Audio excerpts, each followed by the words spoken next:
Yop les otaku! Comment ça va? Ah oui, j'avais encore oublié qu'on était dans une vidéo et que techniquement, je vous entends pas. C'est dur tous les jours. En tout cas, moi, ça va génial parce qu'aujourd'hui, on va parler de ma licence préférée of all the time. Et oui, et si on parlait de The Legend of Zelda?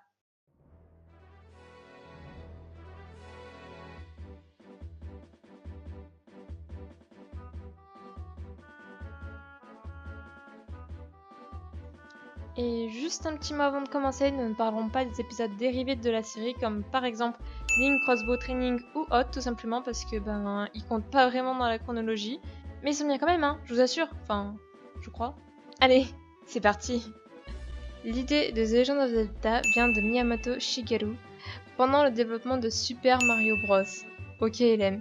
Il voulait développer un jeu à deux. Le but était de créer son propre donjon et ensuite explorer celui de son ami. Et cette idée leur a vachement plu, ce qui fait qu'ils ont gardé les donjons et ils ont voulu voir ce que ça donnait en extérieur et c'est ainsi que Hyrule est né. Quant à Zelda, ils avaient l'image mais pas le nom. Ils savaient que le titre qu'ils voulaient devait commencer par The Legend of. C'est ainsi qu'ils ont pensé à la femme d'un écrivain célèbre qui s'appelait Zelda et qui était très belle. Elle collait à l'image de la Zelda qu'ils voulaient et donc ils ont gardé cette idée. Chaque The Legend of Zelda a un scénario spécial, mais on a les mêmes personnages en général, qui sont donc Link le héros, Zelda la belle princesse, et Ganondorf le méchant, mais des fois le méchant peut varier selon les opus.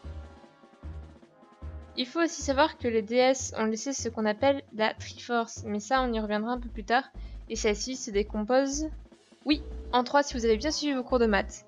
Link possède la part du courage, Zelda celle de la sagesse, et Ganon la force. Si on réunit les trois, on acquiert d'immenses pouvoirs, comme tout bon méchant qui se respecte, Ganon veut les trois parties. D'ailleurs, je dis Ganon, mais Ganondorf a plusieurs prononciations, et selon les fans, ça varie. Il y a Ganondorf, moi je dis Ganondorf, mais s'il vous plaît, ne me laissez pas un commentaire haineux sur ma prononciation. Maintenant, la base est posée, et c'est là que ça va se compliquer, parce que chaque opus est très varié et très différent. Il y a une chronologie très complexe et plusieurs chemins empruntés selon la fin de Ocarina of Time. Bon, du coup, je vous propose ça en plusieurs épisodes, histoire de tout bien s'organiser et de bien comprendre. On fera plus court que la trilogie du Seigneur des Anneaux ou l'intégrale de Star Wars, ne vous inquiétez pas. Allez, c'est parti. Avant toute chose, tous les opus sont reliés par une même légende, la légende des déesses. En effet, le monde, tel qu'on le connaît dans The Legend of Zelda, a été fondé par 3 déesses. Il y a Din, la déesse de la force, qui a créé la Terre. Nehru, la déesse de la sagesse, qui a instauré l'ordre. Et enfin, Sepharon, la déesse du courage, qui insuffla la vie. Nul ne sait pourquoi les 3 déesses fondatrices ont laissé la Triforce après leur départ, mais nous savons que celle-ci est surveillée par la déesse protectrice, Hylia. Nous sommes maintenant dans l'ère de la déesse Hylia. De nombreux prétendants maléfiques ont des vues sur la Triforce et tentent de s'en emparer. Ces êtres cruels, craints par tous comme d'horribles démons, sont dirigés par l'avatar du néant. Bon, ma foi, vous vous doutez que ce gars n'est pas totalement sympathique et qu'il n'est pas là pour faire la fête. Par contre, on apprendra que l'avatar du néant revêt une apparence qui diffère selon les témoins et les époques. Évidemment, ça sous-entend quelques petites choses. Donc, revenons à l'histoire. Mais afin de protéger la Triforce du démon, la déesse Hylia décide d'emmener vivre les derniers humains dans le ciel en emportant avec elle une partie de la terre.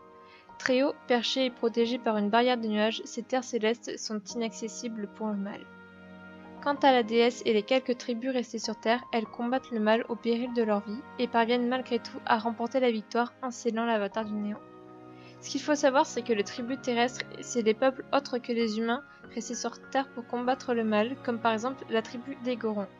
Je vous laisse un début de l'intro de Skyward Sword, c'est exactement ce que je viens d'expliquer, mais c'est joli, donc je pouvais pas résister.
Du coup, on va commencer par le dernier sorti à ce jour sur Wii, qui est The Legend of Zelda Skyward Sword, pour fêter les 25 ans de la licence et qui, dans notre chronologie, est le premier. Dans cet opus, Link est un étudiant à l'école de chevalerie et franchement, cet opus est génial. Et dedans, comment on va dire, il a une relation quelque peu ambiguë avec Zelda.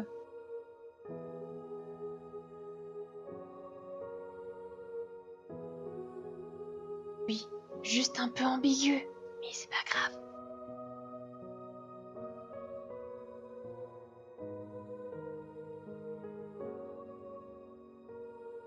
Et là, Nintendo, vous êtes les seuls coupables. Parce que putain, on s'imagine plein de choses tout le long du jeu de comment ça va se finir. Tout ça pour que Link se reçoive encore une friendzone de l'extrême. Non. Alors brièvement, qu'est-ce qui se passe dans Skyward Sword? Ouh là là. Comment faire un résumé bref? Bon, alors. L'avatar du néant va bientôt se libérer de son sceau qui était scellé. Et c'est pas très cool parce que bon, il faut mieux pas qu'il se libère, il risquerait de détruire le monde. Du coup, aurait besoin de la Triforce pour pouvoir le renfermer, sauf qu'un dieu, enfin une déesse, ne peut pas manipuler la Triforce. Donc elle décide de se réincarner sous les traits d'une jeune fille, qui sera évidemment, je pense que vous vous en doutez, Zelda. Mais malheureusement, au moment où elle semblait faire une déclaration à Link, elle se fait kidnapper par Grahim, quelqu'un qui veut voir justement l'avatar du néant se réincarner, enfin revivre plutôt. Et pour qu'il se libère de son sceau, il a besoin de l'énergie de Zelda, et malheureusement, c'est la réincarnation de la déesse, donc l'énergie, elle en a plein. Link décide de partir à sa recherche, et trouvera la Master Sword, qui contient l'esprit de Faye, une entité qui vous aidera tout le long du jeu, et qui est plutôt attachante, je trouve, pour ma part. Après nombre de péripéties et quelques personnes rencontrées, on retrouvera enfin Zelda, qui était gardée par Impa, une Sheikah qui veille sur le sceau de l'avatar du néant, et sur Zelda du coup. À la fin du jeu, Zelda se fait re-kidnapper, c'est pas de bol, et elle est en mauvaise posture, on va dire.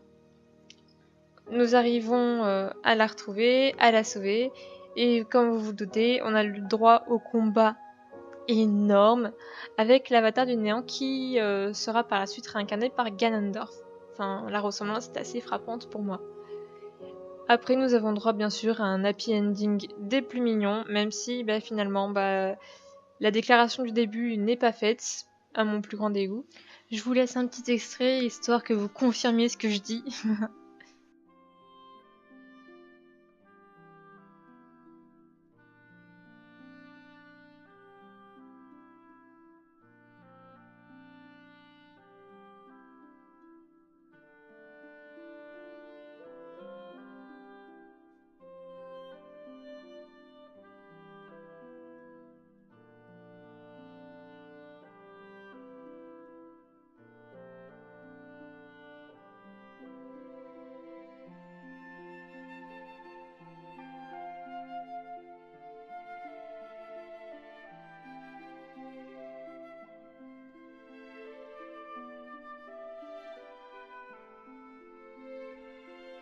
Zelda décide donc de rester sur la terre ferme car c'était son rêve et que vu ce qui s'est passé, vaut mieux protéger la Triforce, je pense.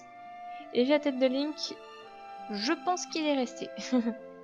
Les autres habitants de Célesbourg feront pareil au fur et à mesure et les îles flottantes n'existeront plus. Du moins, dans les autres opus, nous n'avons pas connaissance d'îles dans les nuages ou d'humains ayant habité dans les nuages.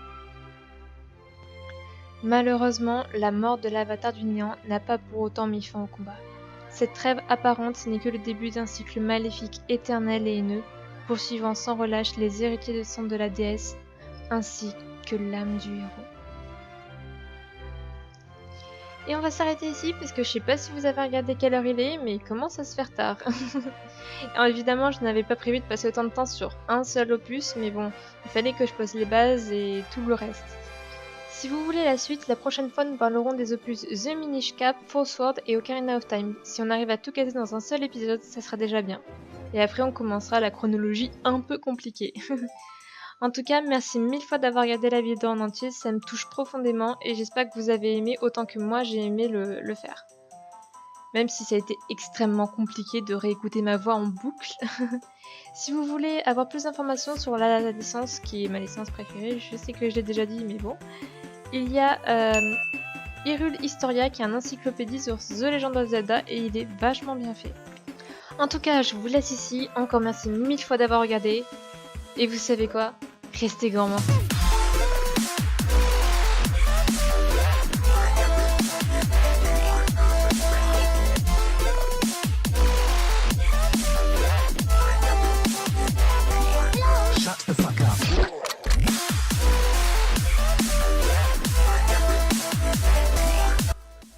Et au fait, si ça vous chante, vous pouvez rejoindre la page The Phoenix Otaku.